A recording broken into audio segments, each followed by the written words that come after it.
Welcome. Great to have you here. This is a unique moment, a moment that unites all of us. We all face anxiety and loss. We all see broken systems. We all experience the impact of the climate crisis. Great to have you here.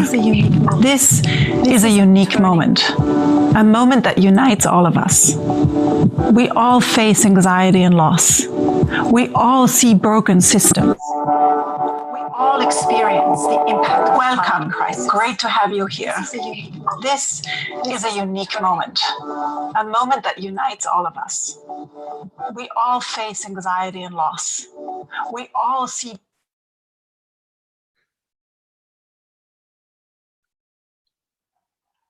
What happened? Did that show? I don't know what's happening. I'm so sorry. I did exactly what the instructions said. I think the important question is, are we live right now? Are we broadcasting? I think we are. We are, and people are seeing us. All right, so we should begin. Sorry about the little trouble we had with the video. My name is Ashoka, and I'm very, very excited to be hosting this session at AC.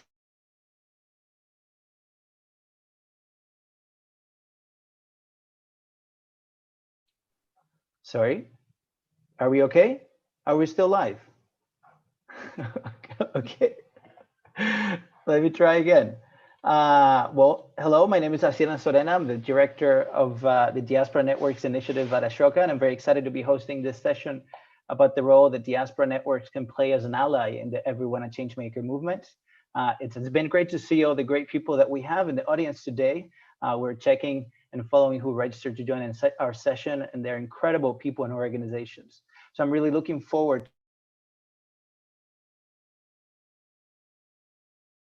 I'm being muted again. We don't know why this is happening. Okay, I'll keep going up. I apologize for that. So as I was saying, I'm really looking forward to getting some great questions from the audience today. As I mentioned, there are great organizations and leaders joining us today. We also have some great speakers for you. Kingsley Akins, the CEO and founder at the Networking Institute. Dina Sharif, Director of the Legatum Center for Development and Entrepreneurship at MIT. Nanre Nafziger, founder of Links Nigeria, linking the youth of Nigeria through exchange, and Ashoka Fellow since 2004. And Vishnu Swaminathan, who is our VP for Global Strategies at Ashoka. I want to introduce my co-conspirators in putting together this session, Samin Piracha and Jude Mashuka. Can you guys say hi? Hi. Hi. Welcome. Excited you are here. Excellent. They're also our sessions coordinators. So that means that they're making sure that everything runs smoothly today. I'm sure, the troubles we had are not their fault. This is, we're learning this new technology as we go. And they'll be also checking the chat to ensure that we get all your questions and comments and participation throughout this session. But before we hear from our speakers, I wanted to share with you, why Ashoka is hosting a session to connect the diaspora landscape.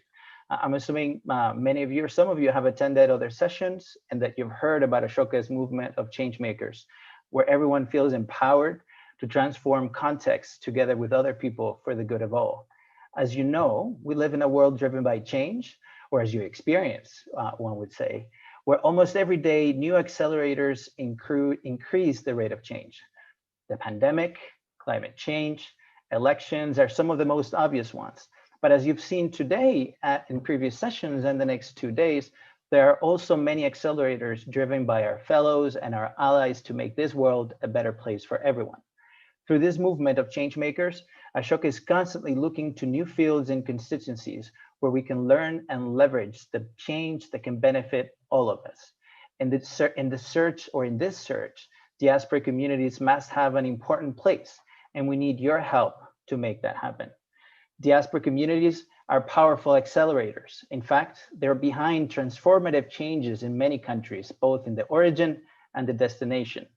And it's creating new leadership styles, contributing to more and more people feeling powerful to change things. We see this in the tech industry, in politics, in social movements, in research and science. We have some recent examples in the cases of two Turkish diaspora scientists behind one of the first COVID vaccines, and how Kamala Harris, Vice President-elect of the US, her Indian and Jamaican heritage mobilized a lot of new voters in the last US election.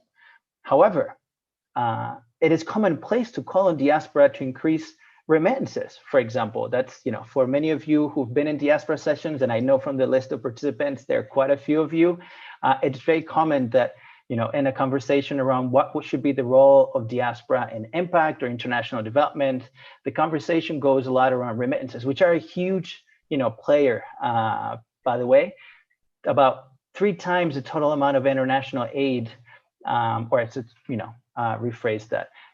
Remittances represent 3 times the total amount of international aid, and they're a similar level to foreign direct investment. But don't worry, to those diaspora folk, we're not going to talk about remittances today.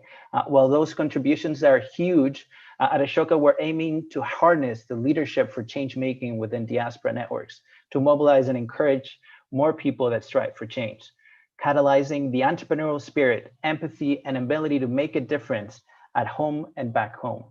In the past year at Diaspora Networks Initiative, we've been beginning to do that, searching and mapping diaspora leaders in organization, connecting Ashoka fellows around the world.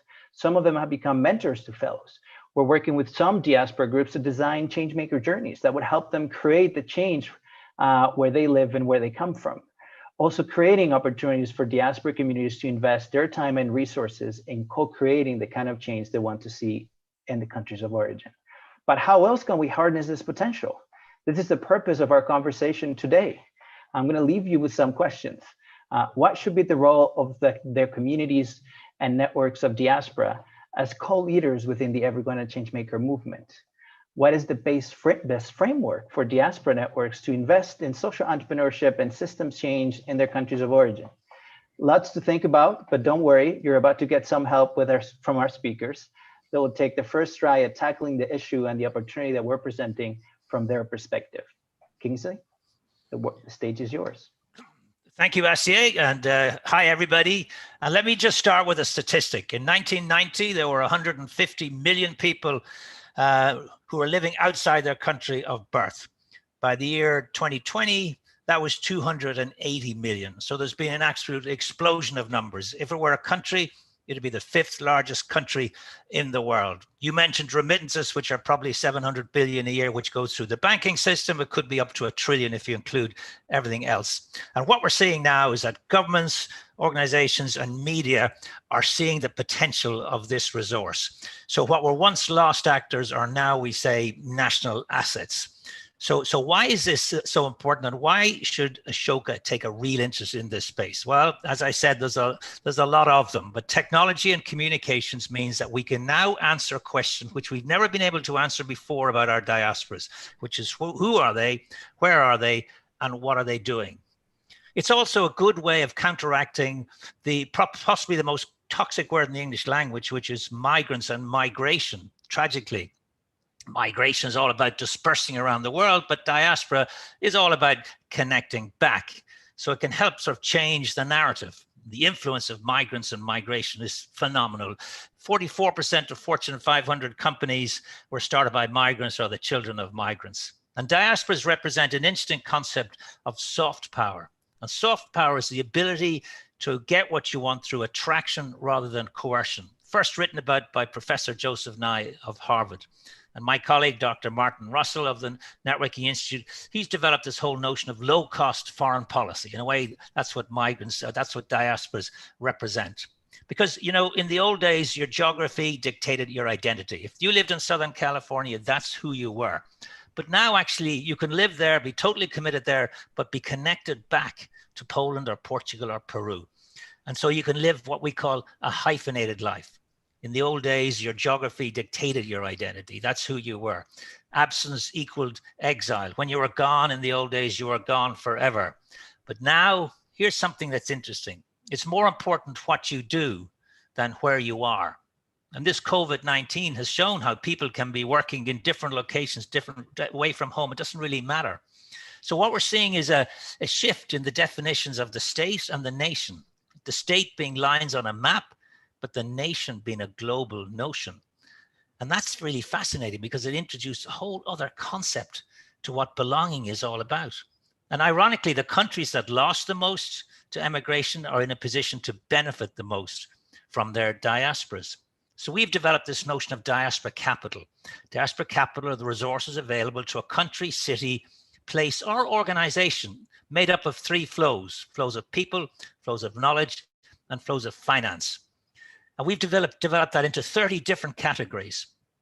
One of them is we call it DDI, which is diaspora direct investment as a subset of FDI, foreign direct investment, which of course is what drives so many economies.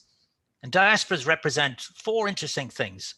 They've got a high motivation, despite all the difficulties of investing back in their home country. They've got knowledge, they've got expertise, both globally and locally. They have financial resources, and they've got networks. We call them A&I networks, networks of affluence and influence. But right now in the world, countries need their diasporas because we can no longer rely on major powers who are exiting from international commitments, or are building walls, or leaving sort of responsibilities. All countries, particularly small countries, they need their friends around the world, and your diaspora can represent that. But this is early days for Ashoka as you start on this journey, and I applaud you for it. And I suggest that, nobody ever started a large organization. And when you think about it, the son of a Syrian migrant started in a garage, and he was 21 years of age with his 27-year-old colleague, Steve Wozniak. And Steve Jobs started a company called Apple from nothing, which is now, the biggest, the most influential company in the world in many ways. And when I worked for 21 years for an Irish diaspora organization, and we started with a dinner in New York, the Great and the Good, to raise money, support projects back in our home country. The dinner was so unsuccessful, the only reason we had a second dinner a year later was to pay for the first dinner. And that's $700 million ago. So you can start these small things, just like Apple, just like the organization I worked, and they can grow. I'm a founder member of an organization called CASE, which stands for Copy and Steal Everything, figure out who's doing well in this. And this is a non-competitive industry. All these different countries are in a position to learn from each other. That's why what you're doing in Ashoka is so valuable. So I salute you for doing it. My 5 minutes is up, and I hand it back to you, Asier. Thank you very much, Kingsley. Just to remind our audience today, you will be able to ask questions once the speakers are done. So make sure you feel free to put them in the chat. I did forget to mention another co-conspirator of this session, Istam. I don't know if she's listening to us, but she's part of the Ashoka Turkey team, and she was a very important part of hosting this session. So I just want to say hi to her. Dina, the stage is yours. Oh, thank you so much. And thank you for inviting me. It's good to be with an Ashoka crowd again. It's been a while. It's hard to follow Kingsley, and I've been sitting here thinking, what kind of a statistic can I start my comments with? And I'm Egyptian, so we're many Egyptians. Egypt is a country of 100 million, and there are over 10 million Egyptians living in the diaspora. And I currently reside in the US in Boston. But I think the issue of the role that diaspora communities can play is something that's extremely dear to my heart, because when I started my own social enterprise in Egypt, right after the Egyptian Revolution, back in 2012, I don't think that Ahead of the Curve, which is the company that I started, would have gotten to where it is today without the support of many people I knew in the diaspora.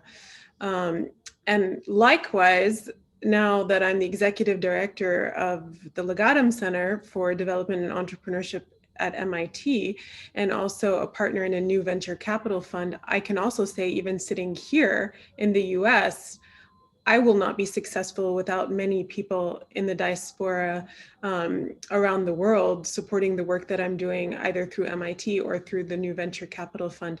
And I think I wholeheartedly agree with Kingsley in the sense that we're a much more integrated world than we ever were.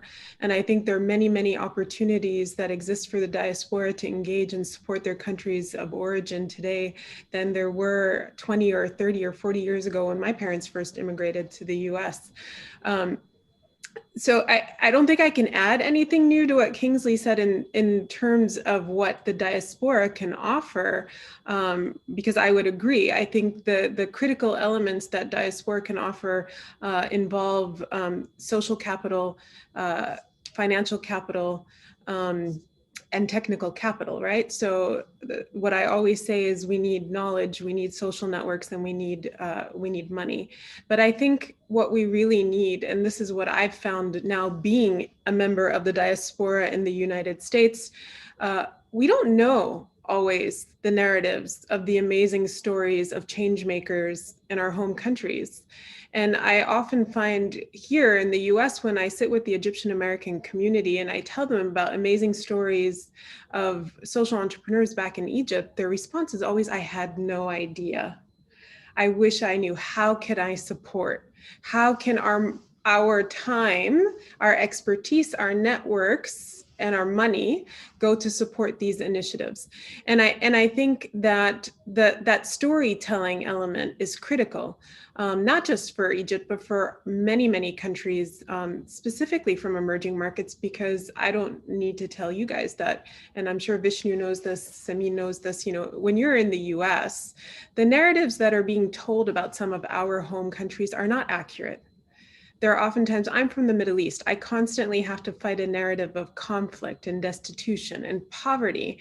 And the narratives of change makers are narratives of hope and transformation and systems change.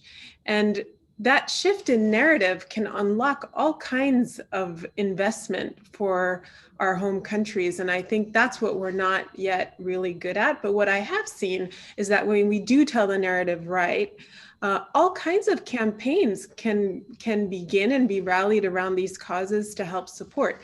So I think what Ashoka is doing in establishing the Ashoka Diaspora Network is an amazing first step to allowing the diaspora to engage specifically with the Ashoka changemakers. But I think even beyond that, it's a really strong first step to changing the narrative of a lot of the countries that we come from to one that is positive, one that is focused on opportunity, one that is focused on abundance, and one that is focused on our own people taking control of their own agency to change our countries for the better. And I think that is something that is really beautiful.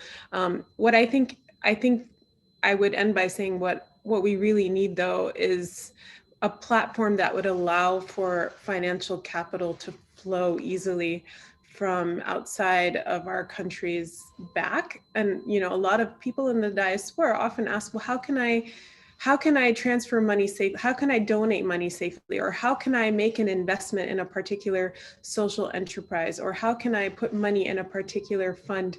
How can I do that in a way where I can get a tax deduction? How can I do that in a way that I'm sure is legitimate? How can I make sure that this organization is legit and that somebody has done the due diligence? And I think that Ashoka and other organizations like Ashoka can play a huge role in providing that kind of assurance and knowledge and information, but also perhaps a medium platform for capital to flow. And I think I'll stop there. Excellent, Dina. Thank you very much. Nandre, the floor is yours. Thank you. I'm going to take a little bit of a different approach, being the fellow on this panel. So I'm going to start by telling you a bit of my story as an Ashoka fellow. So I'm a Nigerian American, and I've spent most of my life traversing between two continents, growing up in both in the US and in Nigeria. And after college, when I was in college here in the United States, some friends and I thought about what would really be our contribution as students living in the US, as Nigerian students living in the US. And that gave birth to the idea of linking the youth of Nigeria through exchange, which is an organization which we decided what we could do best as young students was to spend our summers going home to Nigeria and running leadership camps. And so that's what we did in the year 2000. We began to run these leadership camps, and we had just a really wonderful time learning from the field, spending time in the country, spending time with young students our age and also students younger than us. And it was really a very special experience. I tried to stay in the diaspora. I spent some time in the UK, spent some time, but home was always calling me. And I returned to Nigeria with nothing but a suitcase, $1,000 in my pocket, and a dream for change. And that was really the beginning of another part of my life, which was such a rich journey. And in this journey, when I was sleeping on floors and climbing on motorcycles and trying to figure out how best to establish this organization and this dream for engagement across continents, I met an Ashoka representative. And that really changed the game and was able to allow me to found the organization in Nigeria and to begin this long process of building change. So my organization, Links, continues to run these leadership camps, but due to the intense insecurity in the country, there have been some limitations. We are, however, launching a new initiative in March of next year, where we will continue to expand our work on the diaspora and bring more Africans back to the continent to continue and expand our leadership camps to other countries. I want to speak a bit, so that's a little bit of my story, but I want to speak just a little bit more broadly about what it is to be a fellow that traverses these diasporic identities, being both from a country, but also being from more than one country and living in these different worlds. And I think that the fellows in the diaspora have a very unique privilege, but they also have a very great responsibility. And that responsibility is to not forget the journey from where we came from, but also to be able to know that we ourselves are not the saviors and do not necessarily have all the answers to the problems that exist within our countries. And so fellows and advocates in the diaspora can play several key roles, as which many of the panelists before me have spoken to. That is one of the key roles, I think, which I would like to mention is a role of advocacy.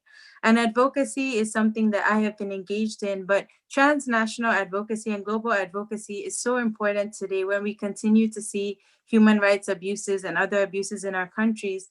And diaspora fellows can also be voices to advocate back for issues at home and bring these to global limelight. Many issues in continents such as Africa are often not covered by the international media. And fellows in the diaspora and people living in the diaspora are able to bring these issues to the forefront in whichever area they work in and really make sure that these voices are heard. I will mention some of the others because they've been discussed: intellectual capacity, financial capital. These are all very extremely important ways in which diaspora fellows can contribute to life back home. But I also want to highlight just a few issues and a few problematize some of the ideas of this relationship between fellows in the diaspora and their home countries. And one is that oftentimes we fellows in the diaspora are given are given such a great responsibility to be representative of kind of all the issues that are taking place in our home countries. And this is a great responsibility that is too much. And so oftentimes you find that in an organization, such as there's a UN meeting or there's a meeting and there's a convenience to be able to bring someone who has easy access to these meetings. But it's very important that we remember some of the reasons why people are in the diaspora are because of forced and not chosen migration. And so realizing that the complex problems back home in our countries, back home in where we come from, are still very relevant and need very intensive, but also very collaborative solutions. And so kind of not forgetting about who remains in these countries when people in the diaspora leave. And also finally, the last thing I would want to talk about is also realizing that all forms of knowledge and capital are extremely important. While people in the diaspora have specific contributions to give, there's also so much richness and a flow between, yes, you're giving back to a community or you're investing in a community, but that community also has so much to offer and so much for you to learn from. I have spent most of my life as an Ashoka Fellow really learning intensively from all my work at the community level, working with young people and community members.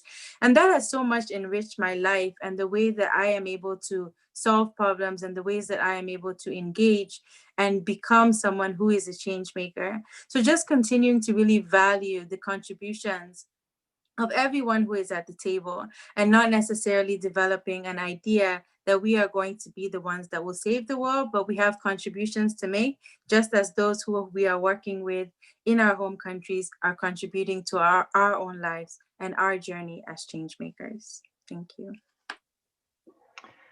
Thank you very much, Nandre. I'm amazed that everybody is so responsible with the time that they were given. We're right on time at this moment. So it must be the digital aspect of it that makes everyone really, really responsible with the time.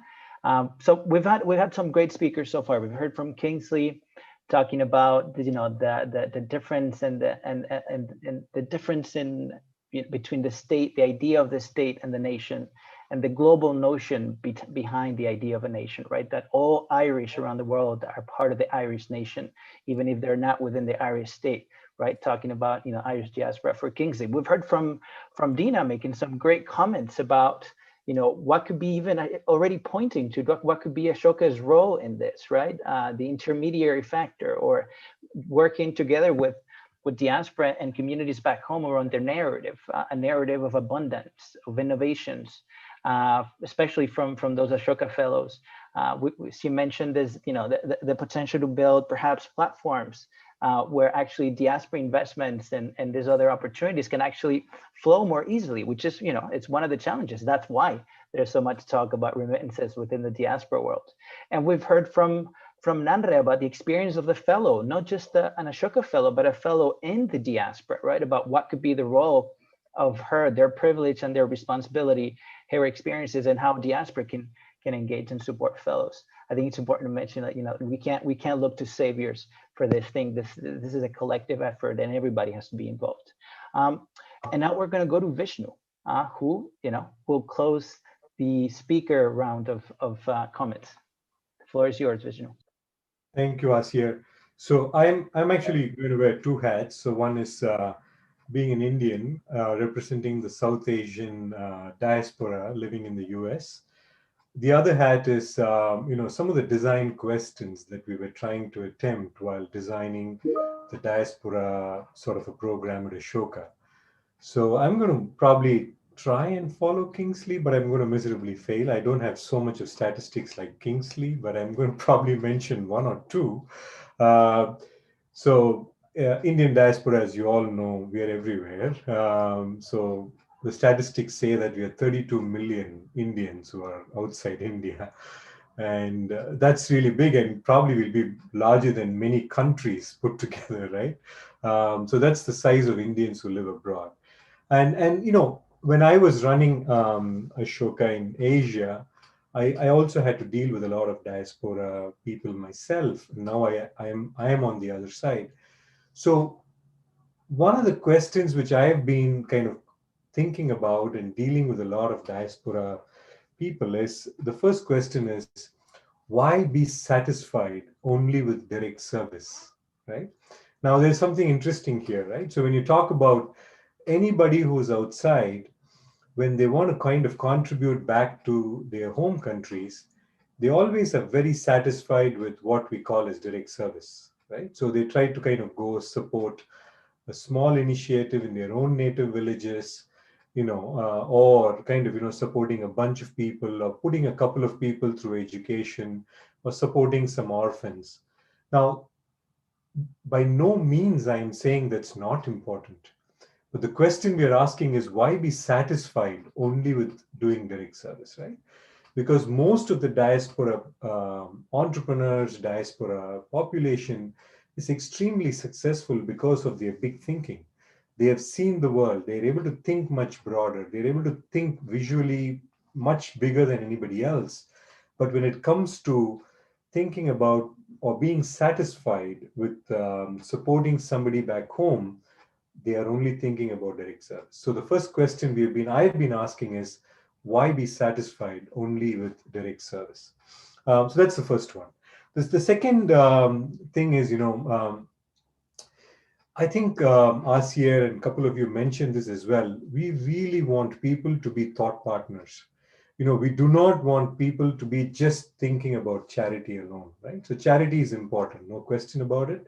But I think we need people who can be thought partners, because the problem of what we are trying to solve in the world is much bigger than just what money can solve. So we want somebody to be a thought partner. How can somebody be a thought partner, right? Meaning serving on boards and helping social entrepreneurs in their home countries do something differently is something what the social entrepreneurs anywhere would welcome.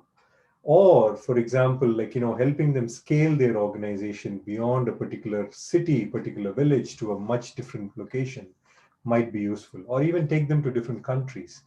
So scale, or investments if they need investments, or serving on boards as a thought partner. So these are all, things which we have seen that not many diaspora entrepreneurs are willing to commit their time towards. And that's exactly what we've been pushing for, is let's talk about thought partners and not just about charity. Now, the third one, I think, Nandre already touched upon a little bit, but I just want to kind of highlight it here, is whenever somebody goes or, wants to go back and help in their own home countries, the first thought is, I really want to help someone, right? So the idea of helping someone, right? Help is always coming from a place where I have resources and I want to help. I have knowledge, I want to help.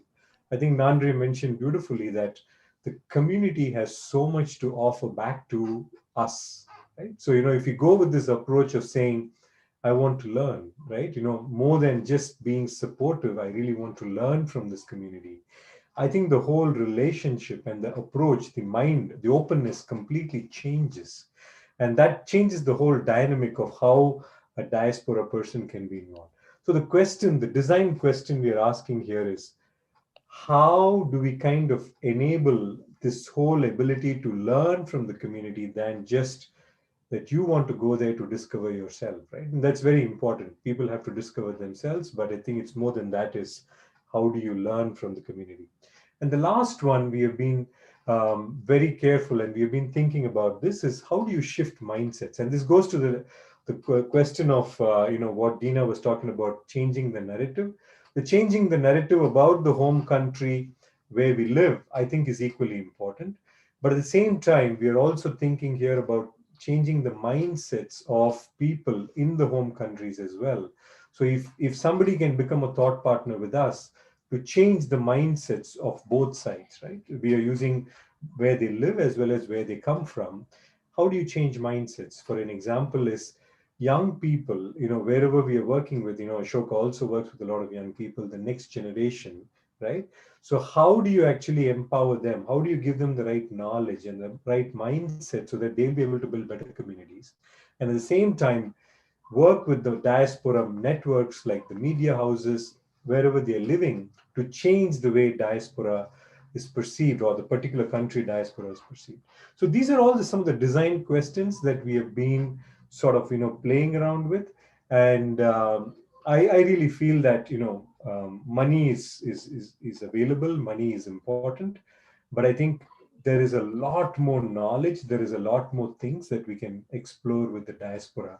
And if we have this right mix of these pieces, I think the diaspora engagement will be super successful. We're confident of it. Back to you, Asiya. Thank you very much. I think a lot of, and I'll try to ask a question, and then we'll open to the audience, because there are already quite a few questions on the chat. So I've been told. So Samin will be able to ask the speakers now the questions from the audience. But so I think a lot of what you guys have said in terms of how do we create this new mindset about the role of diaspora. I think it was great to have Kingsley at the beginning, because he was able to sort of like begin breaking those barriers and around this idea of that everybody from the diaspora is still part of that nation where they come from, right? So they're all in it together. So this sort of negative narrative that sometimes is attached to diaspora about the fact that they're migrants, they migrated, so we lost them, brain drain, or then the difficulties that this migrant community suffer where they go, and this lack of recognition sometimes from both sides, right, from the country of origin and the country of destination. And I think this is something where we can help diaspora sort of also make that break, to help them or shift that mindset, so they can sort of have a better understanding of the powerful role they still play, and where they come from, but also where they are. And that's it's easier to see. So I wanted to ask you, and this could be for anybody from the speakers, what are some of the ways in which you think we can sort of begin shifting that narrative? or begin shifting, becoming that sort of helpful intermediary that makes these connections and this thought partnerships, etc. Because like Vishnu said, of course, investment is a huge part of why we need to drive this movement, but how do we help make those mindset shifts? I don't know if any of you have any answer. It's basically trying to ask you to solve my current job problems or the issues in building a strategy, but it would be nice to hear from you about this. Go ahead. Can I make a suggestion, SA? I mean, I think, I'm fascinated to hear Vishnu and his story, because I think we have a lot to learn from what India did. India did well around the year 2002 when they had the high-level commission of the Indian diaspora. I think it was Manmohan Singh's initiative, was to actually go out and listen to the diaspora. And they spent a couple of years going around the world absolutely listening, because I think what tends to happen is diasporas and home and host countries pass each other in the night. They don't understand each other. There's a certain amount of tension there. People who left sometimes have some resentments back to the home country because they had to leave. And then people who stayed have some resentments to the diaspora. Sometimes you hear in Ireland, oh, the best and the brightest left Ireland. What does that mean about the people who stayed? So, are they not good, or are they not bright? So I think this notion of listening, and the high-level commission that India had, they listened, and actually the diaspora said a number of quite critical things about India. They said it was corrupt. They said it was excessively bureaucratic, and the government did initiate a whole series of changes there. So I think the first step is really to begin that listening exercise globally in both directions. Excellent. Very good. Would anybody else? Yeah, Tina, go for it. Yeah, I think I mean, just to follow up on what Kingsley said, and also a lot of what Vishnu said, which I relate to. Egypt also has a new ministry to focus on the diaspora, and changing mindsets requires good conversations, and we don't have many of those these days, unfortunately, but I think we can. So I think we're at a moment when we can really push for better conversations to be had.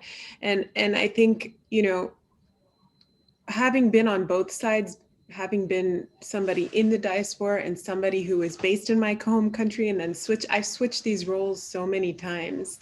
And I have so many friends who have also switched these roles many times. I think there are often a lot of misunderstandings about how the life of a diaspora, when people, my friends in Egypt, think, oh, all of you Egyptians living in America, you're off there living the good life, and living your life and building a new life. And people in the diaspora here, their hearts are broken for not being in their country or not knowing how to continue to support, and are so eager to find a way to keep a foot in their home country, right? And then, by the same token, I think there is often a lot that they don't know about the realities on the ground, but there is often a lot that they do know. And I think the being able to foster conversations between those in a particular country and communities in the diaspora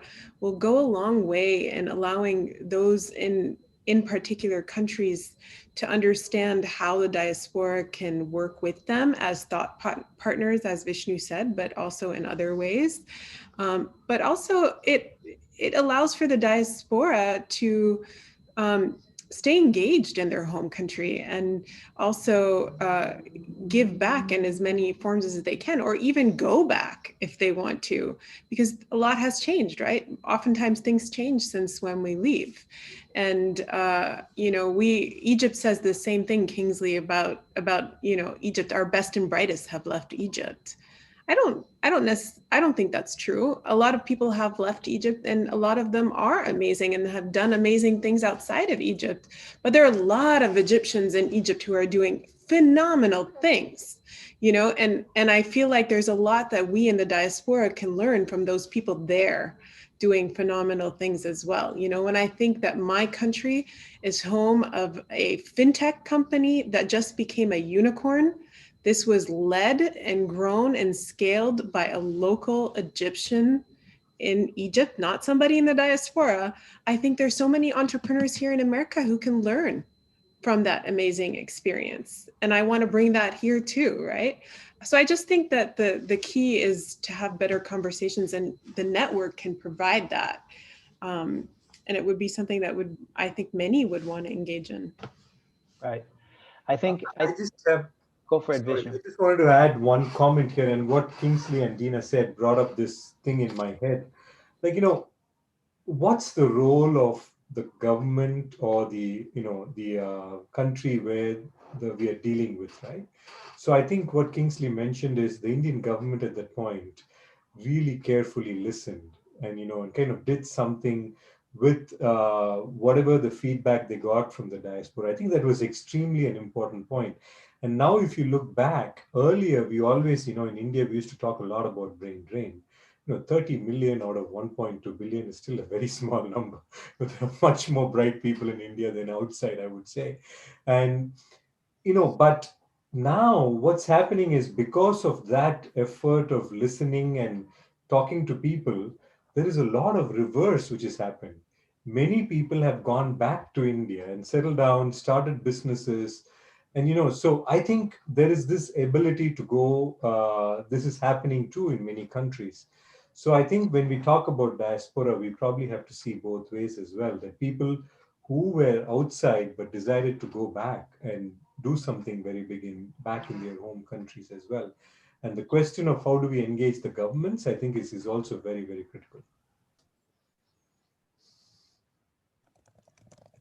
Excellent reflections from everyone. I think I really enjoy also the fact that Kingsley began the answers by saying we need to have a sort of do a listening exercise, and then Dina talks about good conversations, because that's that's sort of the goal of this summit and of this session in particular for the diaspora landscape. And I think it's important to remind ourselves that these networks and these connections don't just go in one way, right? They're constantly interchanging ideas and experiences and moments and decisions. And I think that's sort of a little bit of sometimes what's lacking in good conversations, right? That what's lacking in bad conversations, that it's not, they're trying to push either one specific narrative or one specific direction of conversation. And like you said, there are great things happening inside and outside, country of origin, country of destination, and diaspora just has the opportunity and sort of the privilege, like Nandra said, to be able to be in both sides, right? To help making those connections and to continue to stay connected to where they come from. I think we're going to start opening for the audience, because I know there are some questions on the chat.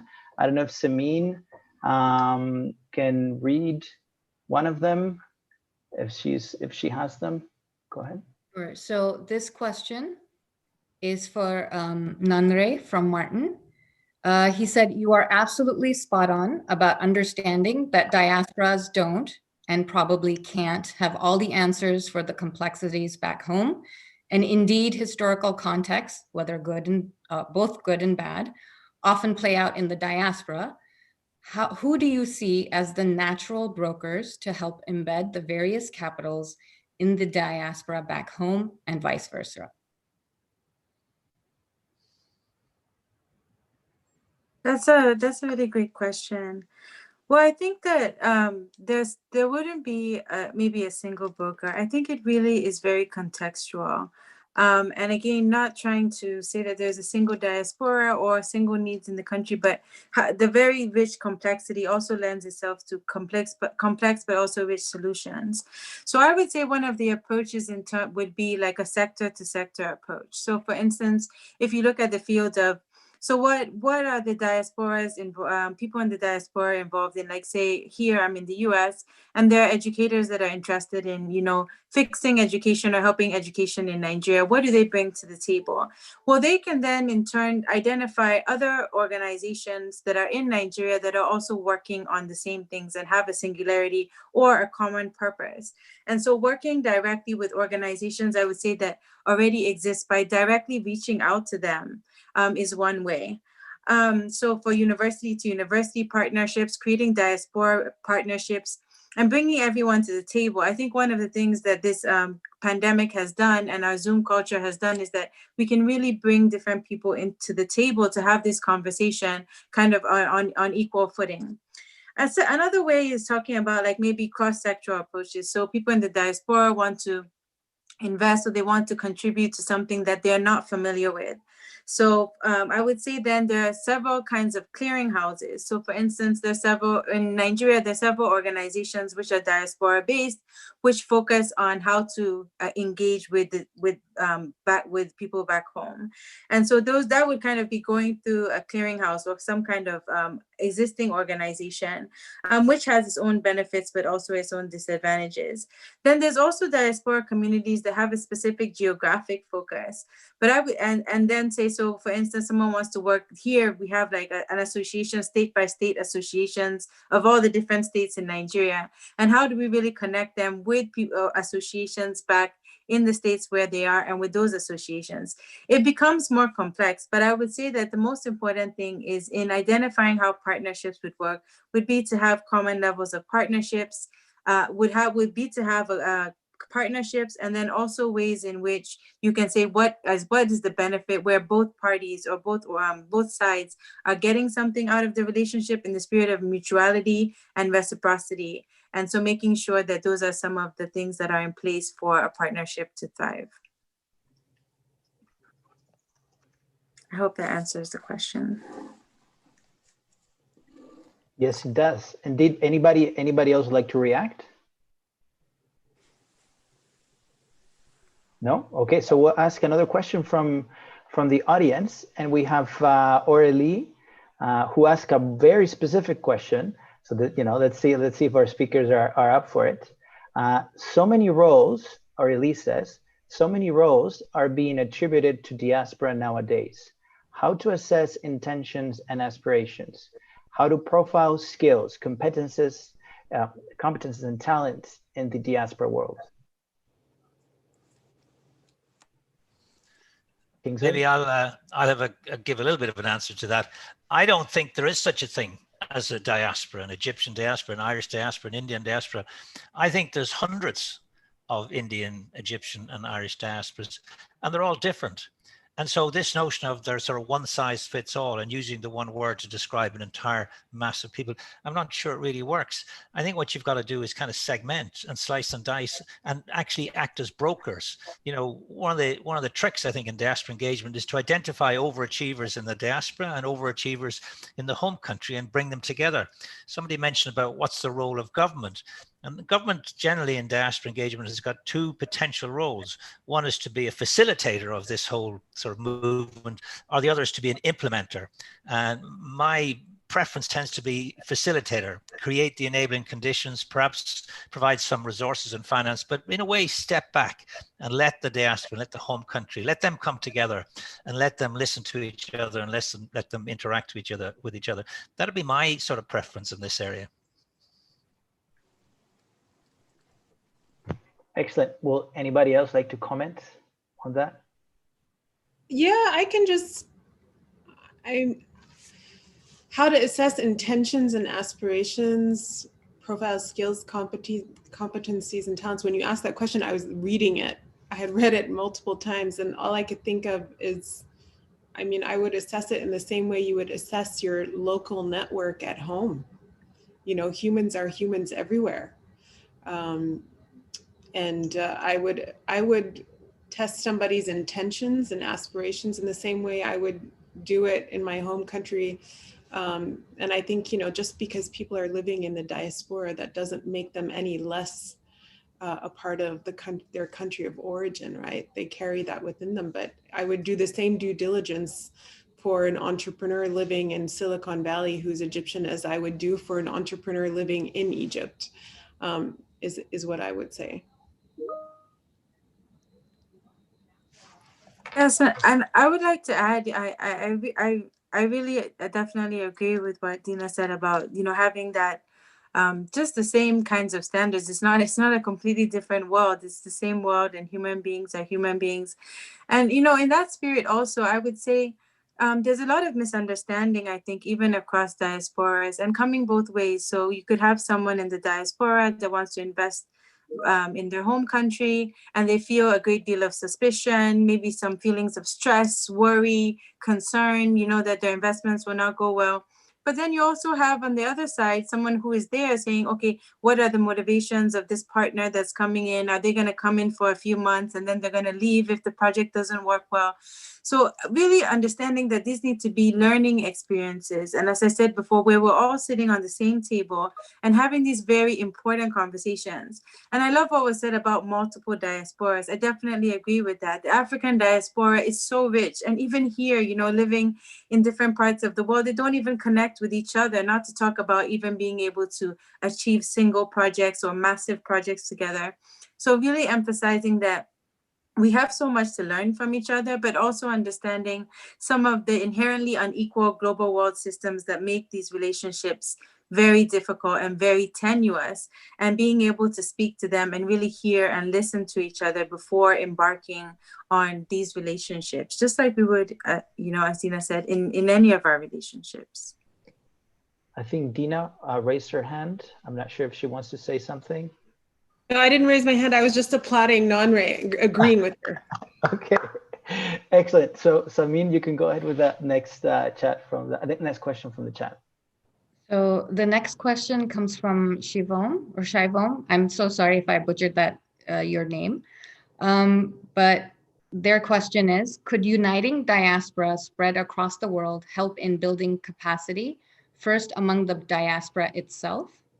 Indeed, there is a lot that diaspora can share back, but at times it is difficult to find common channels to have regular and continuous conversations. Excellent. Who would like to try?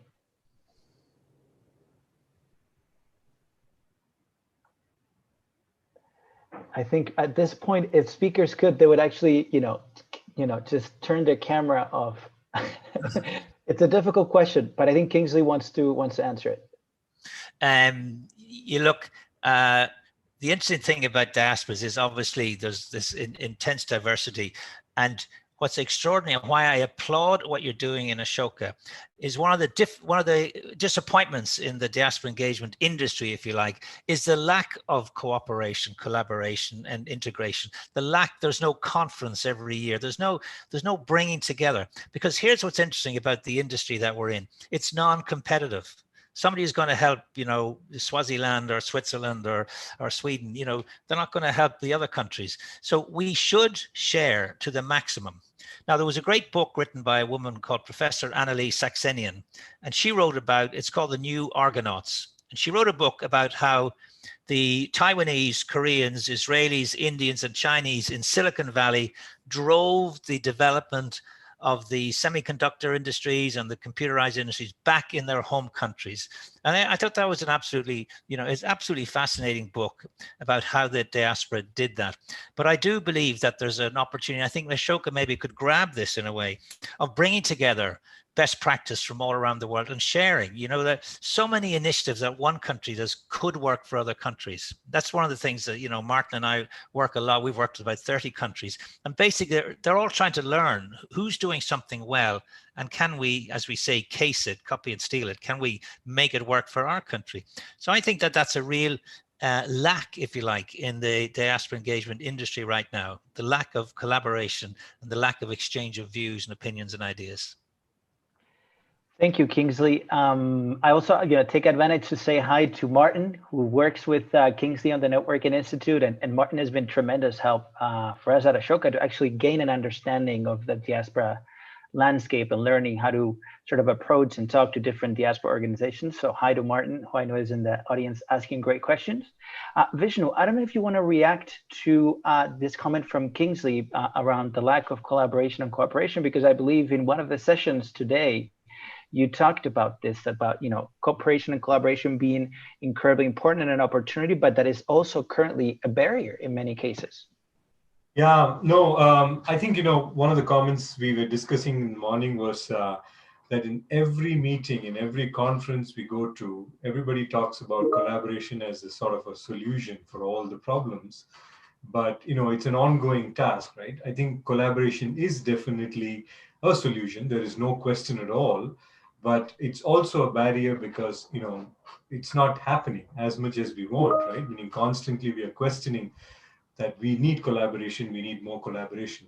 I think going back to the point what we were discussing before, I think diasporas, if you take a group of Indian diaspora, it's also very deep because, now we have even state level, we have community level people all coming together to go and support their particular community. So it's very deep and diverse as well. So, talking about uniting all the diaspora into one is also a challenge. Probably that's the reason why I'm saying that collaboration is also a challenge and a barrier, because how do we bring all of their visions together? Why is that they should come together, and what should they be doing together, right? So I think the unity of this work should be more about what is collectively achievable, what is that collectively we can do. I think going back to our earlier discussion, if it's about collectively changing the narrative of the diaspora in a particular country, I think people will definitely come towards together. So I think we need those sort of issue-based stuff where we can bring people together. I think uniting over those kind of projects or those kind of issues might be much easier, and collaboration will happen. Terrific. Thank you, Vishnu. I think we have, Samir, you have time to ask one more question probably from the chat before we sign off. Sure. This one comes from Dario. They are asking, how important is it for governments to create a diaspora institutional environment in order to scale such diaspora engagement? Should governments increase the level of cooperation between ministries and the diaspora to create effective policies for engagement? I can possibly start it off, but I'm probably not qualified to talk everything about what the government should be doing. But I think, government can really play the role of an enabler. I think that's what we were talking about earlier, because if the government can kind of unpack the challenges, what challenges the diaspora is facing and kind of, ease it, that's number one. And number two, I somehow feel that the recognition what the government can provide for diaspora success, I think is also super useful. Again, going back to India, we celebrate non-resident Indians with certain awards, and that kind of, is taken off in a big way because people really look forward to those sort of events and recognition as well. So I think, if we can rely on the government to release some of those bottlenecks and also use the government to kind of celebrate some of these diaspora success stories or initiatives or celebrate individuals in the diaspora, I think that'd be terrific.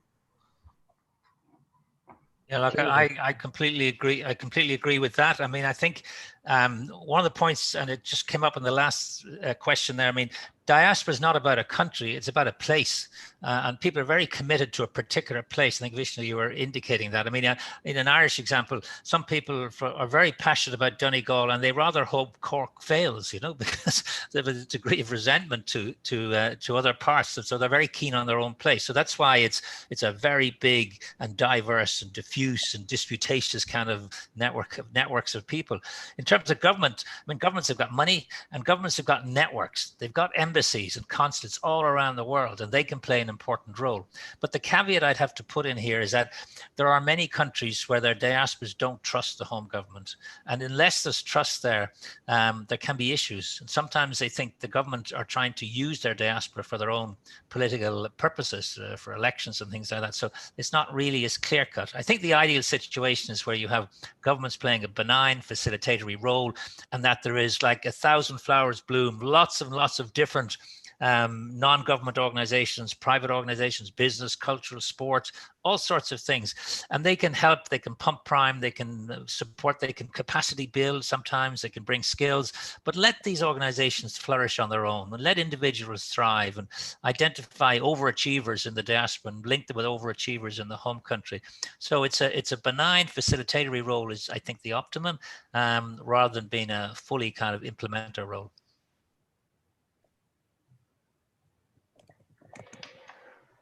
Great insight, Kingsley. And I believe we're at a close. I just saw that Roberto Cantelo also put on the chat. Roberto Cantelo, he's also one of the conspirators, I would say, of this idea of diaspora engagement for change and to help social entrepreneurship. He's part of the International Organization for Migration, and he leads an initiative within that organization around diaspora engagement. And that's another of the players, we all have been talking to in the past months to build these new spaces for good conversations, like Dina said earlier in the conversation, in the session.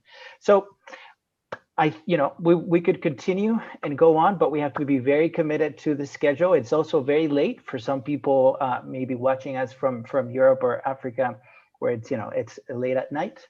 We thank everyone for tuning in for this conversation. There are great more coming around different opportunities and accelerators and innovations that we have for the Global Ashoka Changemaker Summit.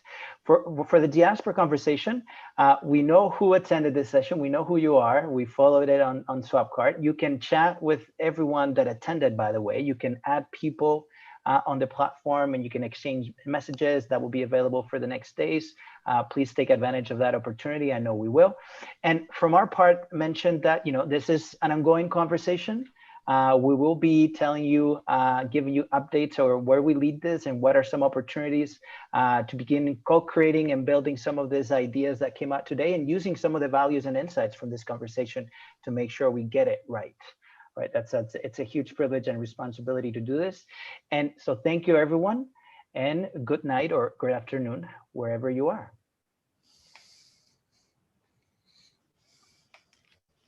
Bye-bye. Bye-bye. Thanks, Asiya. Bye all. Lovely to see you.